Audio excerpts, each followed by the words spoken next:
Mataa dhukkubbiif gosoota isaa kan jedhu haa ilaallu har'ammoo. Mataa dhukkubbiin gosoota hedduu kan qabu yoo ta'u, kanneen armaan gadii kun kanneen gurguddoo sadan warra hawaasa biratti baay'inaan beekamanii fi yeroo baay'ee mudatanidha. Mee isaan adda baasnee haa ilaallu. Inni jalqabaa mataa dhukkubbii kan maayigireen jedhamudha. Maayigireen hedeeks jedhama. Inni kun dhukkubbiin isaa baay'ee hamaa fi kan hojiirraa nama hambisudha.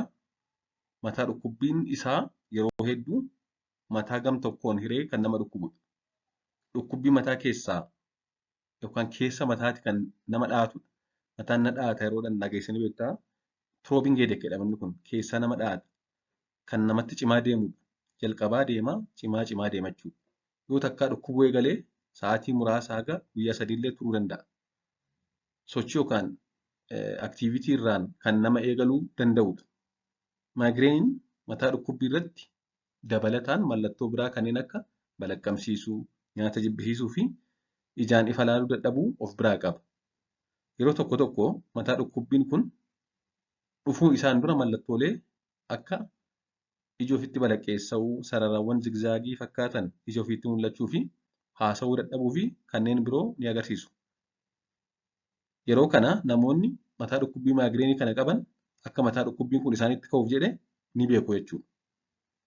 Dhukkubbii kana kan namatti kaasan garmalee yaadda'uu fi muddamuu, dhugaatii alkoolii, beela'uuf dheebochuu, baay'ee rafuu yookaan hirriba dhabuu, marsaa laguu yeroo dhufu dubartoota biratti jechuudha. Akkasumas sagalee garmalee ol ka'ee nama jeequ yoo isaan mudate. Halkan fa'aa immoo ifni cimaa yoo isaan mudate ifa cimaa ilaaluu waan foolii badaa qabu isaanitti dhufuu fa'aa kan kana fakkaatanidha. Akka furmaataatti akkuma dhuunfaa keenyaatti wanta kana nutti kaasu adda baasnee waan sanarraa fagaachuun barbaachisaadha. Jireenya keenya guyyaa guyyaa irratti kan miidhaa hin qabne yoo ta'e qorichootuma dhukkubbii hir'isan kanneen akka ibuproofeenii, parastaamoolii fa'aa fudhachuun ni danda'ama. Haa ta'u malee sanaan ol darbee immoo baay'ee kan nu jeequ yookaan dhukkubbii hamaadha yoo ta'e ogeessa fayyaa mari'achuudhaan qorichoota dhukkubbii mataa hir'isan kanneen biroo kan kanaaf kennaman fudhachuun barbaachisaadha jechuudha. Inni lammaffaan gosa mataa dhukkubbii kan tension headache jedhamudha. Gosa mataa dhukkubbii tenshinii jedhamu. Tension headache kan jedhamu kun dhukkubbii mataa kan guutummaa mataa keenyaa dhukkubudha. Akka isa miigireenii sanaa gam tokko mataa miti. Guutummaa mataa irratti namatti dhaga'ama. Akkasumas dhukkubbiin isaa salphaadha. Xinnoo gaafa warra kaan wajjin ilaalamu xiqqoo salphaa kan ta'edha.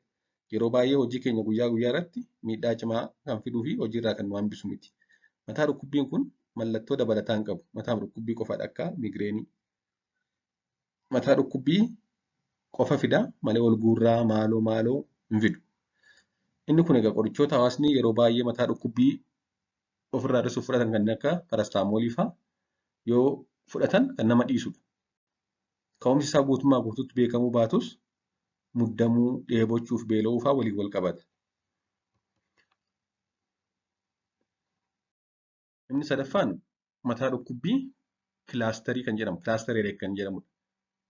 Inni kun mataa gam tokkoo bitaa yookaan mirgaa qofa naannoo ijaa kan dhukkubu yoo ta'u, gama dhukkuba sanaan mataa gam tokkoo yookaan naannoo ijaa tokko qofadha inni nama dhukkubu. Gama isaan dhukkubu sanaan immoo ija keessaa bishaan yookaan imimmaan kan gad dhangalaasudha. Ija ni deemessaa funyaan fa'aa cufachuu yookaan furraa'uu fa'aa danda'u jechuudha. Mataa naannoo ijaa kana baay'isee kan nama dhukkubsudha gam tokkoon. Gama sanaan iji isaanii diimataa, inni imimmaan qabu godhataa, funyaan isaanii fa'aa ni cufata. Ciminni dhukkubbii isaa garmalee hamaadha inni kun. Kanneen kaanirra hamaa kan ta'edha. Dhukkubbii mataa kanneen biroorra kan caaludha. Inni kilaasterii headache jedhamu kun. Dhukkubbiin isaa yoo jalqabu naannoo ijaarraan kan eegalu ta'e akka mataa dhukkubbii gosa kaanii suuta kan dabalaa deemu miti. Akka tasaa takkaamatti dhukkubbii cimaa fida.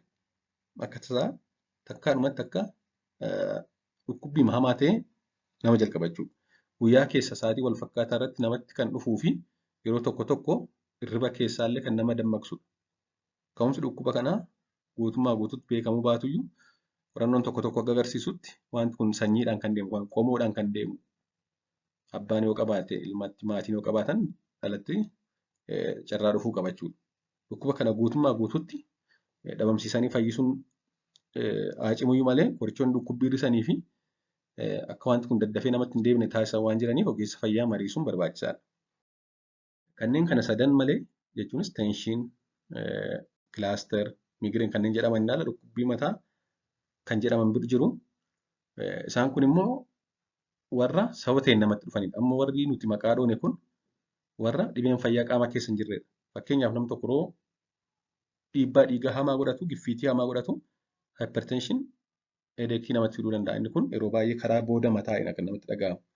Yeroo infekshinii saayinsii qabaannu mataan keenya naannoo saayinsii yookaan fuuldurri naannoo ija keenyaa dhukkubuu danda'a. Isaan kun egaa mataa dhukkubbii sekondarii hedeek jedhamu. Waan dhaggeeffataniif galatooma turtii gaarii.